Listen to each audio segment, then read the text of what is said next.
kids are looking forward to going down to Auburn. Obviously today's reading day, so they have a day off from class, but certainly not a day off from having things that are due and assignments and getting ready for their exams. But our kids are excited about going on the road and playing in a great atmosphere at Auburn. And I think I say this all the time, but our practice today was very, very energetic, and I thought we got a ton done. And this group to me is really, really close to breaking out and doing some special things. It's just a week ago we were talking about being 6-0, winning 6 games in a row, and now we haven't played as well in the last 3 ball games. So I think they're really looking forward to an opportunity to get it going again.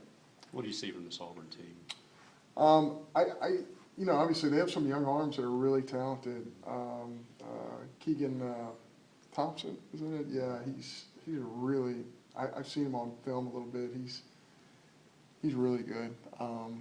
To do what he's doing at such a young age is pretty remarkable. His numbers really dictate that. Koger's pitched really, really well.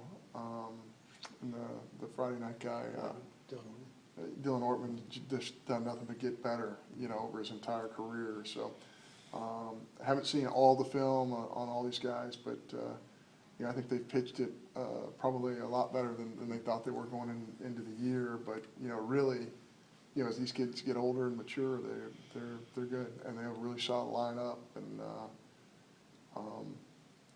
they went to Arkansas, won 2 out of 3, and I don't care. How Arkansas is playing at the time, that's difficult to do. Watching Auburn a few times this year, a new coach brought a lot of aggression, especially on the base pass, and after some of the issues last night and then some of the fielding issues in A&M, the pressure that puts on infield defense. Yeah, it all starts with the guy on the mound. If the guy on the mound by himself can control a running game, and Trevor's done a really good job with that. And our catchers have to be, better than they were yesterday. I thought, just watching the film and addressing all the things that happened last night with our team, we played really good for 7 innings, and then we just couldn't receive the baseball for whatever reason, and that really broke us down a little bit. So we got to do a better job with that, and I think our kids are fully aware of that. Whenever you're dealing with a team, it's important to realize that when you got a lot of kids who are doing things well, you can't totally harp on the one thing that didn't work for you. So, C.T. Bradford sitting in that room last night, and he went over 4, and he just smoked 3 balls. We watched it on film. It's just hard to.